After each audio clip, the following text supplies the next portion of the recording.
was a strange period, actually. I mean, the Lamb kind of started for me. I can remember driving into Headley Grange. I had Andy, my first wife, with me, and I had Jolie with me. And there was this kind of... It was a bit like going into a Dickens novel, you know. It was like this... windows broken and rats everywhere. There were rats everywhere. Bad Company had used it, and Zeppelin had used it, and they'd recorded the When the Levee Breaks album there. But no one had cleaned up. It was really odd. I mean, this poor woman that owned the house, I don't think she knew what she was letting herself in for. But literally there were rats everywhere. So you'd walk in and you'd be walking down the corridor and 2 or 3 rats would walk past you. They wouldn't scurry away. They just walk past you and stop and look at you. Say, well, yeah, got a problem? You know. And then in the back garden, there was these vines, you know, up the back wall, and you'd see this constant scurry of activity. And I was bringing a daughter into this, you know, where we were going to stay the night. I mean, at night when you went to bed, you could hear the scurrying around it. I mean, the place never slept. So, first of all, we had to clear up, but we never got rid of the rats. I mean, they were always there. And it was kind of weird time. I remember talking to Robert Plant about this. They worked in the same place. Zepp had worked at Headley Grange. And he said, you know, I'm convinced that place was haunted. I said, me too. I heard the sounds at night. I couldn't get off to sleep. That place was weird. So we took over the living room to write, and there was another room with a piano, which I guess during the first few weeks of this, there must have been discussions, which I was there for. But I don't remember much about who wrote the lyrics. You know, it was one story, okay. One story, one lyric writer. Which I guess in theory is the way to go. But so what I remember mostly about the Lamb was the 4 of us in the big room, jamming and writing and recording on my Nakamichi, everything. And in the other room, Peter writing lyrics to the things that were already there. Which means that, I mean, obviously we did play some stuff all together, but it was like him and us. It seemed, you know, my shutter went off at those moments. That's what I remember. Concept and lyric were all Peter's, and I'm not. I mean, I have to be honest, and I say that I think the actual story is the weakest thing about the album. I mean, I don't think the story is really very gripping. Some of the individual lyrics are wonderful, I think, but the totality just doesn't move me. It doesn't do anything for me really. It reads a bit like a sort of Kurt Vonnegut novel or something, you know, without perhaps quite as good imagery. And I just that's always stays with me really. It doesn't satisfy me. In the way that some of the other albums do. I mean, the Supper's Ready concept was a much simpler thing, you know, good and evil, you know, but that worked great, I think. But this one, not so well. The story is in a way, it's like a Pilgrim's Progress, but on the streets of New York. So it's a spiritual journey into the soul, and but this was quite a tough world that is feeding the imagery and the starting point. So one of the influences on me was a film called El Topo by Alejandro Jodorowsky, who I invited later to work on a screenplay for The Lamb with me. And this was a rough, visceral, cowboy, spiritual film, and it was unique at the time. Had a really strong cult following, and that was the blend that I was trying to put together in a way that would allow more people to try and travel with me. I think maybe we decided to do a double album to give ourselves a bit more space, as simple as that, I think. You know, you could do them. And we felt a single album rather constrained you. And I think we had this idea, if I remember, that by making it a much longer timescale to work on music, you know, you could do these little jams, improvisations. It would give us a chance to be a little bit freer with how we were playing, I think. I think when we started writing, and we seemed to have quite a lot of ideas on The Lamb, we thought it would be, the idea of making it a double album concept would be adventurous and would be quite a nice thing to try and do, you know. We had no idea what the concept was going to be or anything, but we felt that the audience our audience would be able to take it, you know, and so we found it quite an exciting idea of things to do. And then obviously we had to set about and think about what was the concept going to be about. And I think at this point, Peter sort of had an idea, and he seemed quite keen to do all the lyrics, which was something which we'd never done before. The lyrics have been very much split throughout the group prior to this time. And we weren't really in favour of this, you know. I mean, to be honest, I think the rest of us, because it felt that it would give the album a one-dimensional quality. And I think lyrically, I mean, for me, it does have that for that reason.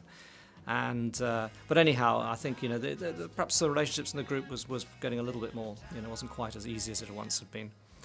Probably because Peter was being thrust out as the star in a way. You know, media would only concentrate on Peter really, which was strange in a group that was sort of as democratic as we were in a way, you know, in the way everything came with music and everything was done.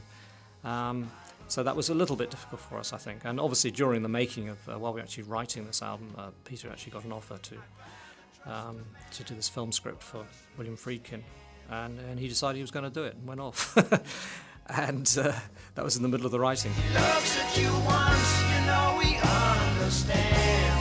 I'd written a story, you know, from having done these introduction stories, which went on the back of the live album.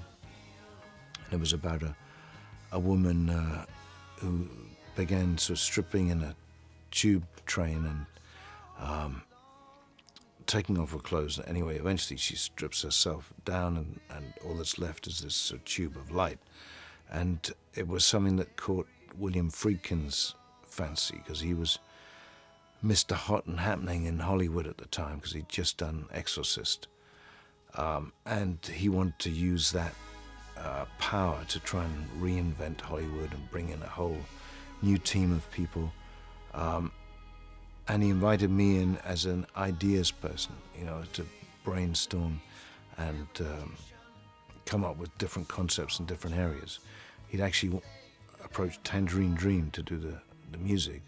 And there was a guy called Philippe Drouillet, who was from Heavy Metal magazine, who was an animated designer that he wanted to work on some of the visuals. And to me, it was a very exciting opportunity. Not because it was Hollywood so much, but because I love ideas, I love brainstorming with smart people, and that was suddenly going to be given a vehicle and given a chance to come to life. So I really wanted to do it. And I think even though, you know, Phil has always been a sort of jobbing musician and doing other things, there was from I think Tony, and to some extent Mike, this feeling, you know, well, I think it was a bit, you know, why should he have all the fun?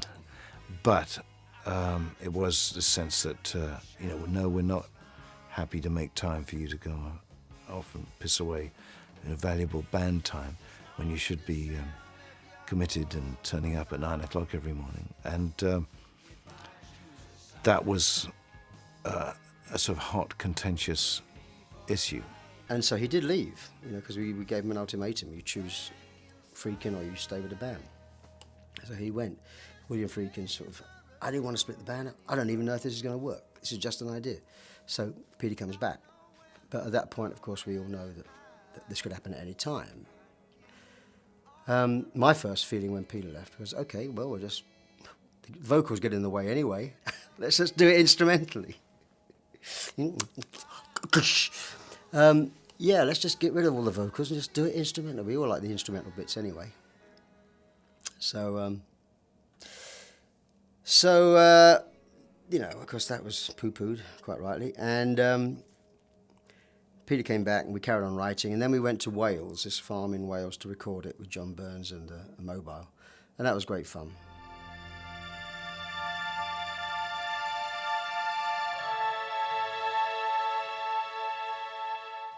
We had our first child, Jill, who was married to at the time.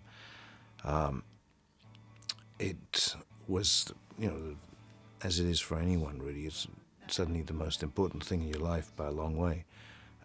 And we had a disastrous birth. We were all set for sort of natural birth, putting her on the breast. she had an infection which was given to her from an epidural needle which wasn't clean, so she had a fever, Jill had the fever, cord round her neck,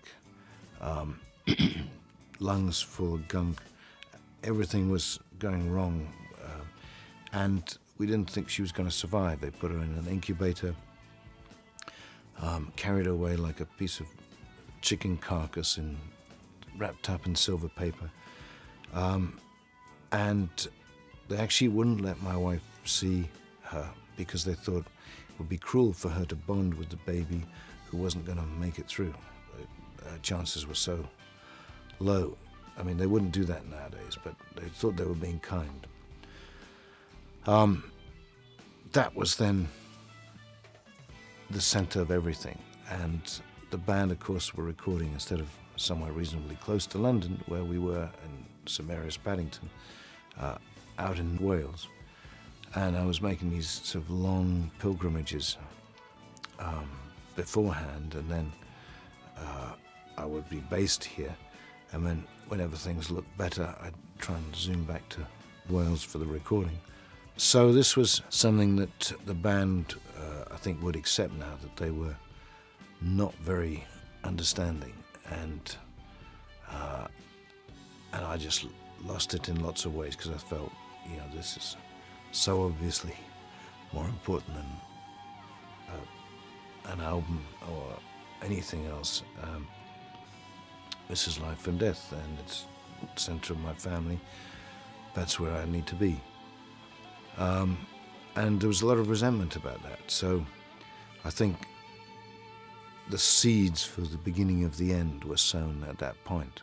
To be honest, we always, looking back, we were so unsupportive. We were like young into the album, intense, this is what we're doing, And Pete, poor old Pete, having to, deal with a terribly traumatic birth and touch and go and dramas, we gave no help at all, actually, which I think must have been hard. It was very difficult. My marriage was breaking up. It looked as if, we only had half a singer. The level of commitment to the band seemed shaky at that point. So for me, it cast a pall on proceedings. And although I think it's a very inventive album and has got great moments on it, I still feel there was this sense of claustrophobia that accompanied it for me. The idea that we were still trying to employ the philosophy of everyone going away together and living together cheek by jowl, but there were families, there were children. It really wasn't a healthy kind of environment for everybody. The scent grows richer. He knows he must be near. He finds a long passageway lit by chandelier. To try and keep everybody happy, there would be parts of it where, we'd be discussing lyrics and throwing some of the words around for different bits. And so the Lamia, which was so Tony's musical piece, or Supernatural, anesthetist was Steve had brought in. So then, they would discuss some of the lyrical stuff with me because they'd sort of got the writer's ticket. But, I was pretty anal about hanging on to some lyrical flow-through and, being able to put a stamp on it. I really wanted a sort of tougher edge to this record than we'd had previously. And I didn't think there was anyone else in the band that was going to deliver that. Struck by beauty, gripped in fright. 3 vermilion snakes of female face, the smallest motion filled with grace. I think the sound on the Lamb is better.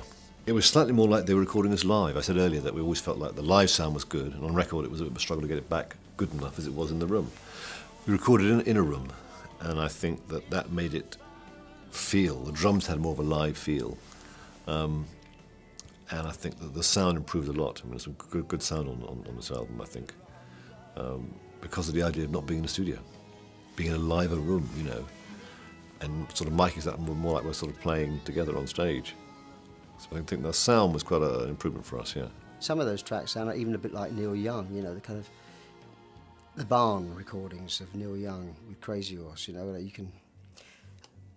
It's just, it has that kind of, not a studio, not soundproof, but very woody quality. So coming back to it and doing the remixes and everything, what's actually on the tapes is really good, you know. And to be honest, the original mix isn't bad either, I don't think, on this album. There's less change on this than, say, on the previous records, which is quite a bit of changing going on. I mean, you can still do a lot with it, you know, a lot of moments you can really have fun with. And, you know, things like with the 5.1, you can sort of, you know, the different characters, like on Slipper Men, you sort of voices out the back and things, which is quite nice. There's disconcerting things like that happening. So we tried quite hard to make it a sort of interesting 5.1 mix as well as the new stereo. So it works pretty well. Rock face moves to press my skin. White liquid turns sour within. Turn fast, turn sour. It was a dark time, I think, and so it felt as if we were sort of still living that dream of isolating ourselves and being in a sort of supposedly nurturing, creative environment. But yeah, it wasn't working in on lots of different levels yet. You know, I think still some of our best material of the period when I was there in The Lamb Lies Down, and that's still one of the things looking back that, you know, I feel proud of. So, you know, there is, I think, quite often this irony when you get really shitty things going on in life, and yet the creativity that comes out of it can still be strong, interesting, and move people. You know, we just had more space on this album because it's a double album. I know it sounds very simple to say it, but that meant you could actually breathe a bit, you know, not rush from section to section. And of course, we took it live, played America, before the album was out. So we're playing the whole show, a new album that's not out, concept double album. And thinking about it, it was madness really, but actually it went down okay. In terms of songs, I always think of The Lamb Lies Down itself being the sort of last song that Peter and I kind of ever wrote together, because we'd written a lot in the early days together. And, you know, it was a pretty good song to end on, really. But the rest of the album, sort of, as I said, it was kind of, I don't know what it is, something about it. I think the lyrics, although they're good lyrics, but it means that no song really kind of stands out on its own. You know, what could have been, say, some really pretty song like The Lamia, for example. I mean, if you start singing that out of context, it makes no sense at all. You know, you sort of talk about snakes and stuff. And so I slightly resent that aspect of it, I suppose. And the one we obviously, there's two songs we perform quite often out of context from there, which one is In the Cage, which sort of almost works, although the Brother John bit in the middle lyrically doesn't make much sense, but I think it's a really strong piece of music, so it all stands up. And then the other one's The Carpet Crawlers, which works because it's got a chorus that kind of could relate to anything. I mean, the verse lyrics are pretty strange if you listen to them, but they're some lovely imagery in there as well. So I think that works well out of context. it's not a record company album. That, you know, the record company will come and say, "What the fuck is that on there? You've got to get rid of that. There's no singing on that. Get rid of that." You know. So and that was what was wonderful about Stratton Smith. And, you know, he would just try to deal with whatever we gave him. And Atlantic did their best like that too, because Ahmet was a big music person, and you know, he probably didn't understand anything about The Lamb Lies Down at all. It's just that he could see that it was something adventurous, and he just kind of crossed his fingers and hoped that we weren't mad, you know. The carpet crawlers, he dare call us. We gotta get him to get out. Well, Carpet Crawlers, it's difficult to know really. When we wrote it, we had a couple of moments in the story that Peter had some action, which we didn't have any music for. So we sort of were sitting in the room, and Mike and I just sort of started just doodling, you know, and played this very simple chord sequence to develop this idea, just the thing. And So that we said, well, there you go. There's a basis, and then Pete wrote this thing on top of it. And of the melody of that track, because I worked my ass off on that. It was actually, I was staying mainly with at Jill's parents' place, which was in Kensington, and there was an old out-of-tune piano, but I spent hours and hours honing that melody in, and then the lyric.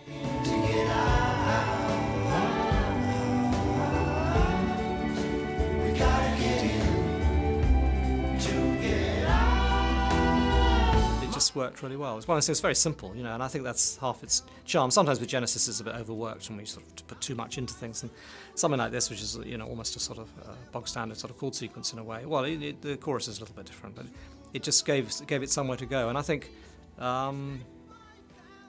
I don't know why. You know, what is it? It's got it. I think the sort of the fact the song slowly crescendos, you know, and it kind of just sort of creeps into you like that. It's got a very strong chorus hook as well, I think, which is why I think why audiences like it. I don't know really. It shines out a little bit from the album in terms of its sort of its solidity and confidence, I think, because the other songs I say are all a bit more meandering, and you think there's one very sort of bright spark in the middle of the album like this, which at the time we wrote it, we had no idea that it was going to be picked out like that. You know, we played the album to people, and we thought that probably the single would, if there was going to be a single, it would be Counting Out Time. And everyone said no, Carpet Crawlers is the one. You know, we released the single, of course, it wasn't a hit or anything, but we've tried again. We tried a couple of times since then releasing it. It's still never done anything. Early morning, Manhattan, ocean winds blow on the land. Movie palaces now undone. I think the title track, you know, the opening track, I think is great. The piano riff, and Pete sets up the image, describing the New York scenes, you know. Early morning skyline, those sort of lines, you know, I think they really paint a picture of the album. Rise down on Broadway.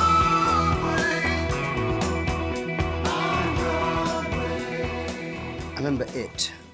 We were really pushed to get the album finished, and we were at Island Studios. And by this point we had a day shift and a night shift, and I was on the night shift with Peter, I think, and the day shift was Tony and Mike and Steve. And we did a mix of it, me and Pete, and then the other guys came in and thought we were mad and changed everything, and there was a bit of friction there, I remember. But we were just trying to get it finished and try and get it out. I'm counting out time, got the whole thing down by numbers, all those numbers give me guidance. Well, I think Counting Out Time is played because it's a pop song, you know, in the way that some of the others ones are. It's that was a song of Pete's, actually, Counting Out Time, entirely, which I think is a good little song. I think it works very nicely. You know, I think it's good in context of the album again because it's simpler compared with a lot of the other things. I think Counting Out Time was the nearest thing to a single on the album, but it was a trifle risque. It's all about early sexual experiences, trying to do it by the book. Possibly not as strong as it could be musically. I think you need a bit more of a hook than just da da da da da, you know. And I love Back in New York City. That was just a weird track. I mean, it was just out there, so heavy for us. Back in New York City.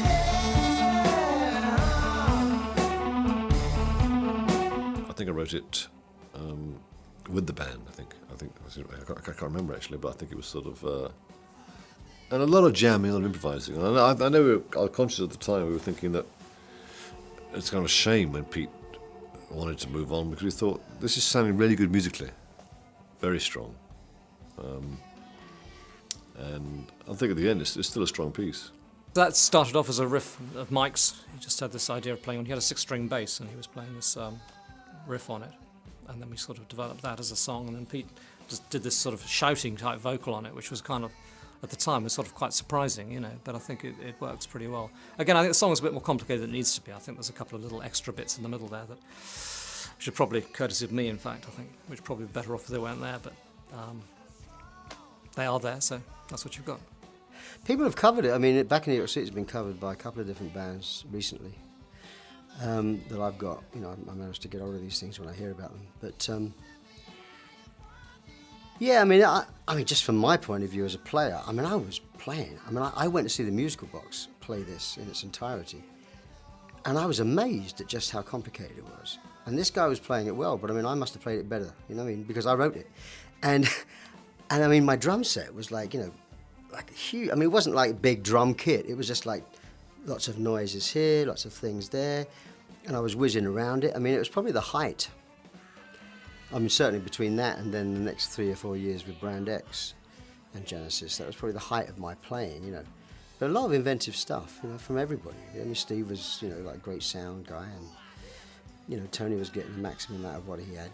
You know, we were onto the double neck kind of thing with the guitar and bass. And it seemed to be a very, you know, a surge forward, really.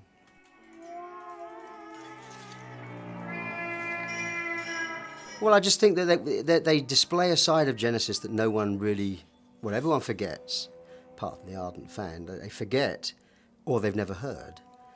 And I think it's actually the way we start writing now, by doing things like that. That's how I Can't Dance started. That's how No Son of Mine started. That's how all these songs. That's how we used to write. You know, we just would start playing, and our brief on The Waiting Room, for example, was the mood we want is darkness to light. And I remember I had this. I think it's out there as a bootleg. I don't know how, because I had the only cassette, but I used to cassette everything. I was the keeper of the tapes, you know. I'm still the writer of the minutes of the meetings, you know. But we started making noises. Steve with his darkness and lots of range sticks and eerie noises, and suddenly, you know, Tony would start playing these chords, and I went, drum, drum, drum, drum, drum, drum, drum. And literally, it was pouring rain outside. And we kind of, Tony put some chords in, and suddenly it started changing rhythm from dum dum dum ding ding ding ding ding ding, and there was a rainbow, and it stopped raining, and the sun came out. I mean, it's most era. I mean, cosmic thing, you know. I mean, nothing. I just only report the news. I don't make it. I was there, and it happened, and it was the most amazing thing, and it kind of, it was just a little golden 8 or 9 minute moment. And that's what those are the bits that I remember. And I think it would be good if people kind of remembered that side of it. That's the same band, like Silent Sorrow and Empty Boats, which is like, you know, sailing ships, you know, clouds, and fog. The same band that plays Hold On My Heart. The same band that plays the songs that they say we've sold out to. It's the same band, you know, it's the same mentality. It's the last great invention left to mankind.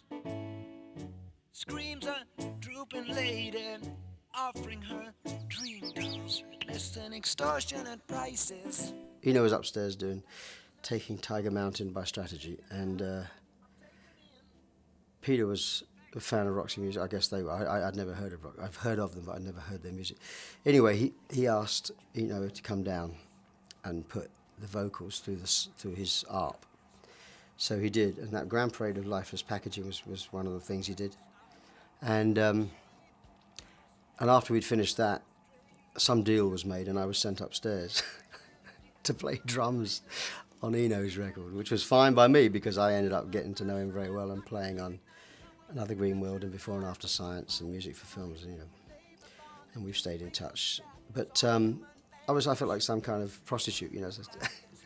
He's come down and played on our record. Now you're going to have to go and pay him back. You know, like what do I have to do? Just play the drums. Oh, good. I was and am still, you know, a fan of what Brian does and brings to projects, and it just seemed like this was for us an adventurous album, and that I really wanted him to come in and wave his magic wand over a few of the sort of sound areas, which we called enosification.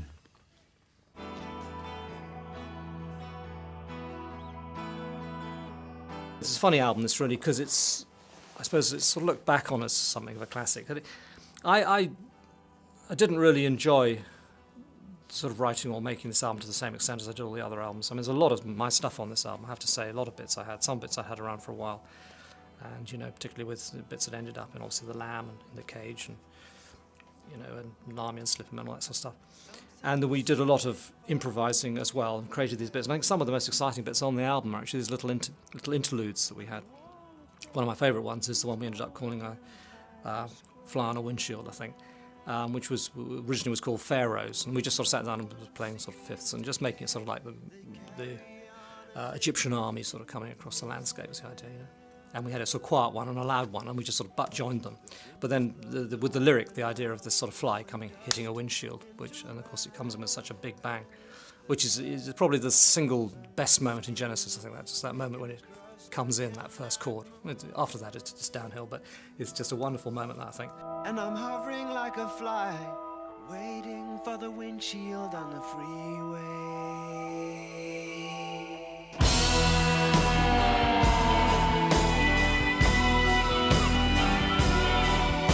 I was trying very, very hard to get my guitar through the mix a lot of the time, and trying very hard, very, very dense keyboard textures, and I'm always trying to do something to highlight and try and do something sympathetic in the background. Although you've got guitar moments like Fly on a Windshield, where you've got the guitar doing something where it sometimes comes to the fore and, you know, rises and falls, and so I think that is a lovely piece of music. So as a guitarist, I love that. I wandered lonely as a cloud till I came upon this dirty street. I've always loved visual things, you know, and obviously since then, and it's the chance of having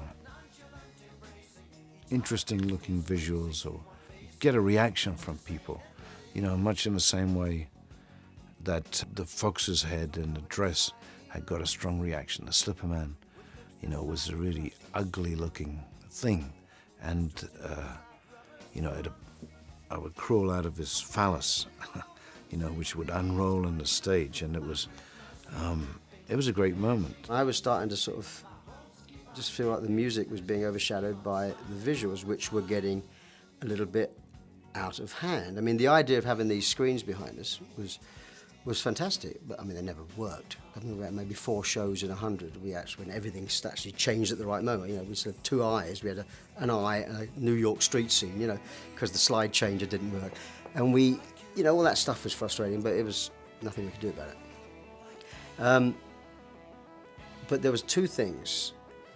One was the Lamia, where this thing came down, and Peter was in the middle of it, and sometimes the microphone cord would get caught up with the top or the bottom of it. And so either it didn't move or he had to move with it. It was all very Spinal Tap, you know. I mean, it was cutting edge, but Spinal Tap. And the worst was the Slipperman, where he you know, came through this inflatable dick, you know, and dressed in this horrible outfit, which sometimes got a little bit stuck on the way out, you know, and other times when he did make it out, the microphone could barely get near his throat, and then he was out of breath. I mean, there's a lot of words in that song, and you know, he was running around. I mean, he kind of hadn't really thought it through, I don't think.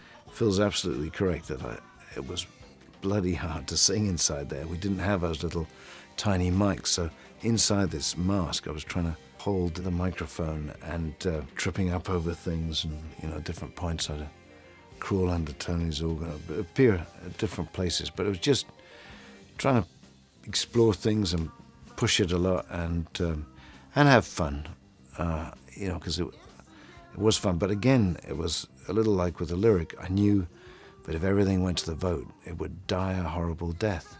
So again, the way it was performed, I mean, there was, you know, on the visual stuff and the slides, I worked a lot with this Jeffrey Shaw and Theo Botschreiber, and then, you know, we'd have sessions, and then I would sort of present them to the band, and Jeffrey was a very good people person. That side of things, there weren't any real problems or battles once people felt good that there was something interesting and of quality coming. But as always, the what I did in terms of masks, costumes, and all that stuff. I just had to get on with it and not offer it up to the vote. It's what Spinal Tap was written for. It's funny, and it was adventurous, and it was edgy, and it was like nobody else, and we should be thankful that we were all in the same band experiencing it. But I didn't think it was very musical, that's all.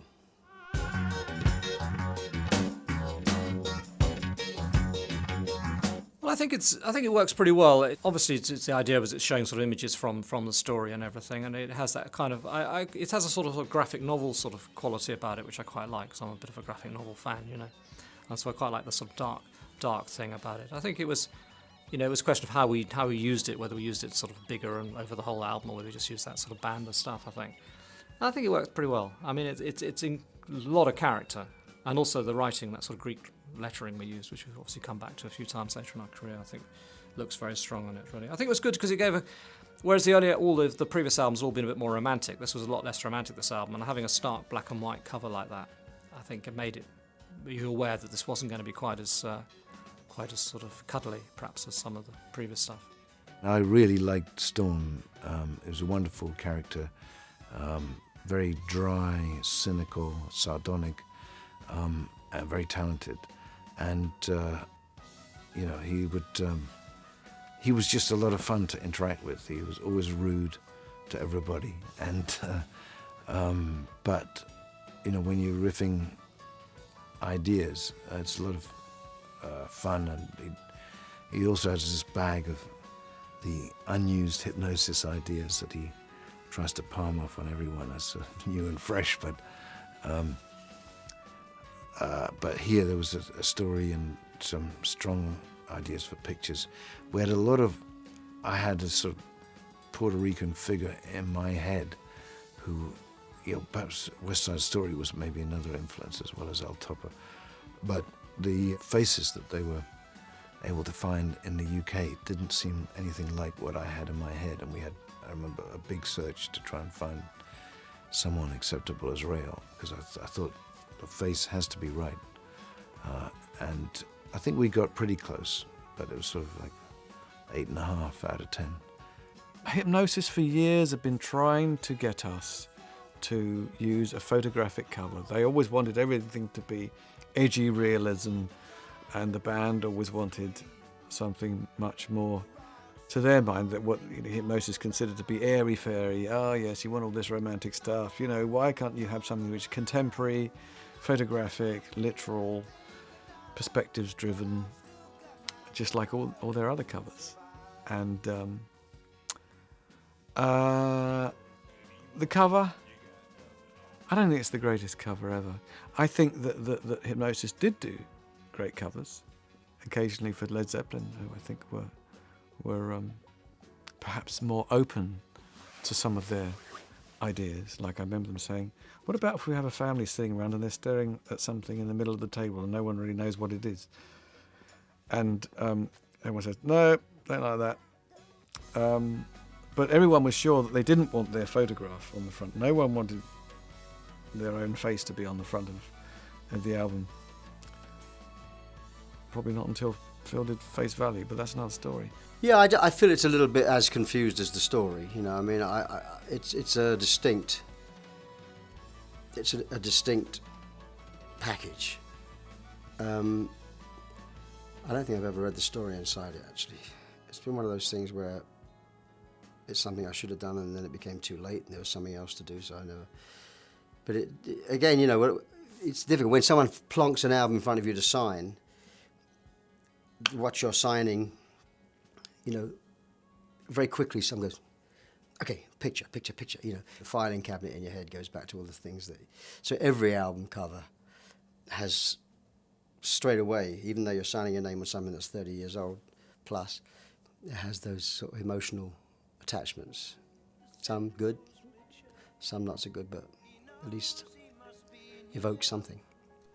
I guess maybe because it was in part a visualization of a story, that I may have moved beyond the democratic process, and that didn't go down well. Fragrant monster flavors strange, a magnificent chain. Pete said he was going to leave, and he did. And I remember talking to him on a plane one day. I said, "Are you seriously going to leave at the end of this?" I mean, he said, "Yeah, afraid so. Yeah, I made up my mind." And he's putting me on. It's all part of the act. It's all part of the show. It's like the makeup. It's going to come off. But no, it was not an act. It was real. As I said many times, when Peter and I started off in the group as sort of, kind of very best friends, I suppose, really. And obviously by then it was getting a little more difficult, I think, particularly within the group.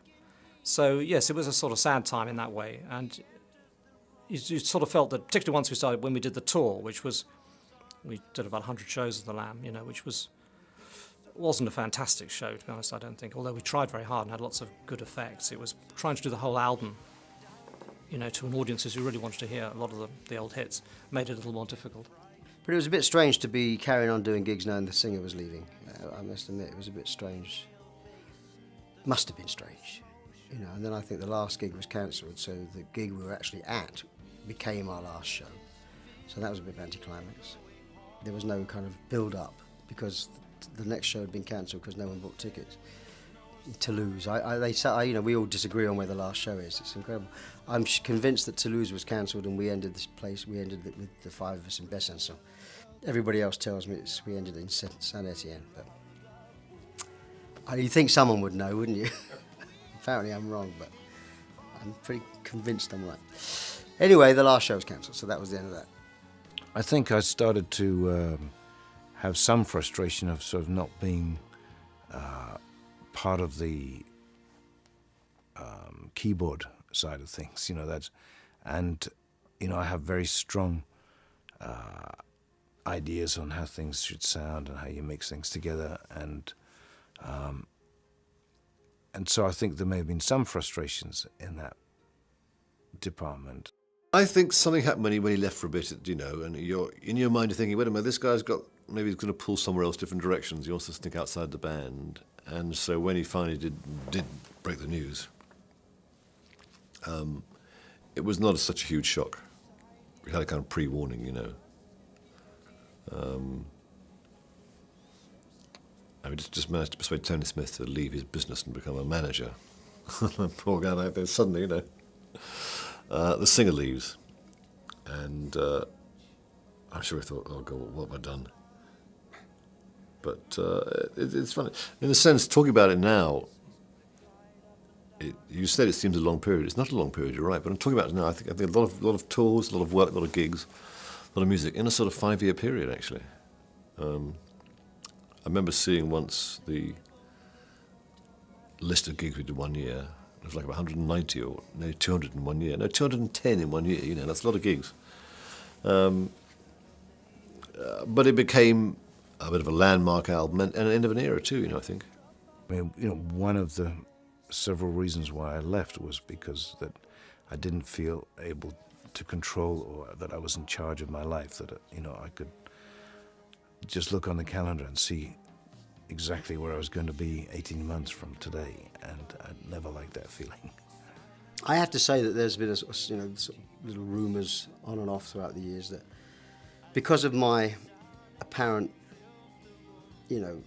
unhappiness at Pete's visuals,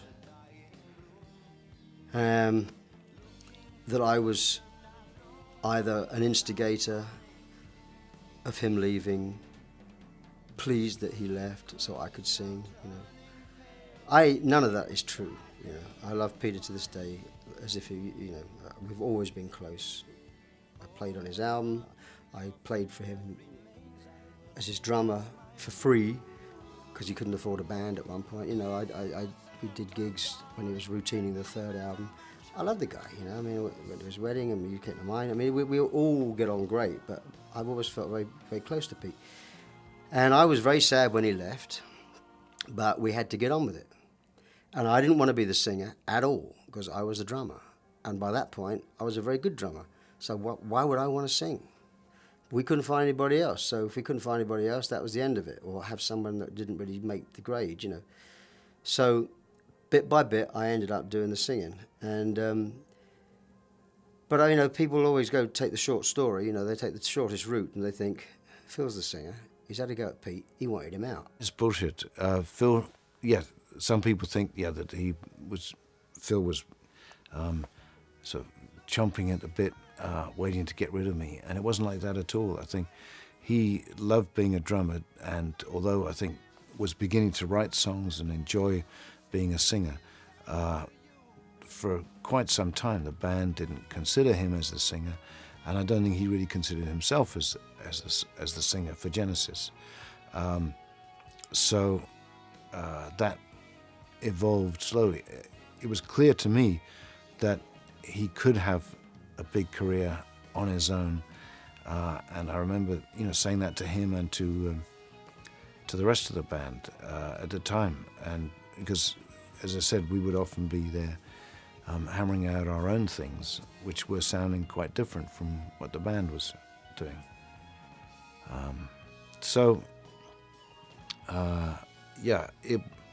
It wasn't.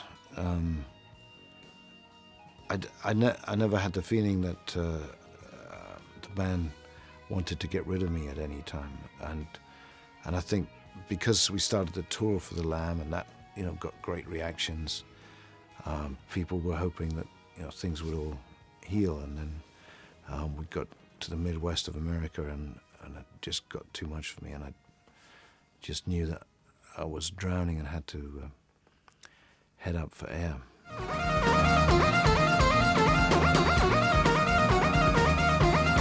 I think it's looked upon now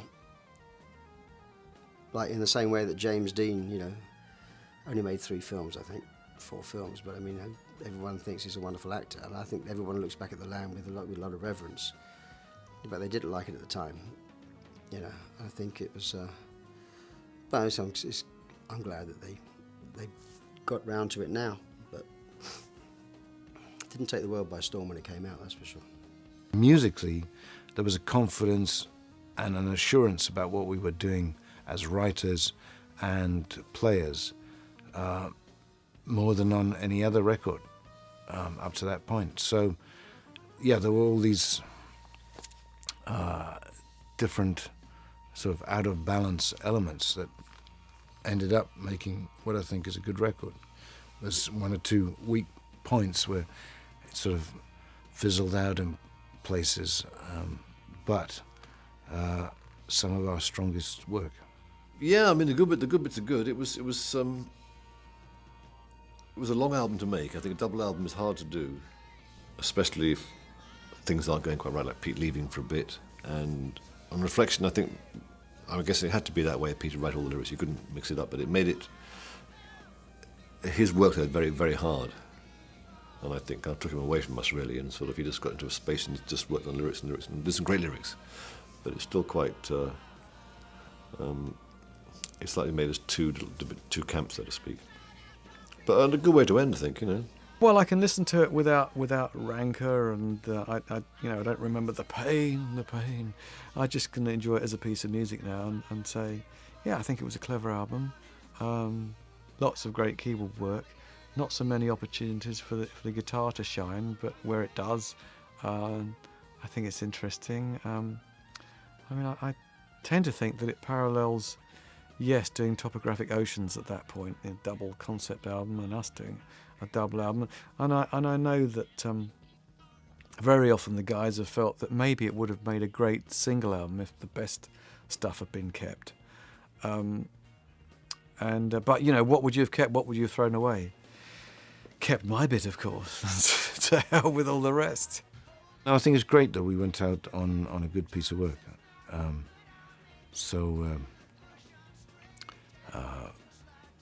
And there was never really bad feeling with the individuals. I mean, that we had, like any sort of divorce, there was difficulties, but most of what they wanted, I was prepared to give them, including extra touring time and my tape archive, most of the equipment and stuff. And so it was, at that point, I think they were worried whether they'd be able to continue without me. And clearly they were much more successful without me. So there was actually no real issue. But I think everyone had doubts and were very frustrated because we worked a long time to get some success. We were about to get some financial rewards, which, you know, we hadn't fully paid off. So, you know, when this bastard goes and sabotages the whole thing just as it gets successful, that wasn't, you know, a popular thing to do from a career point of view.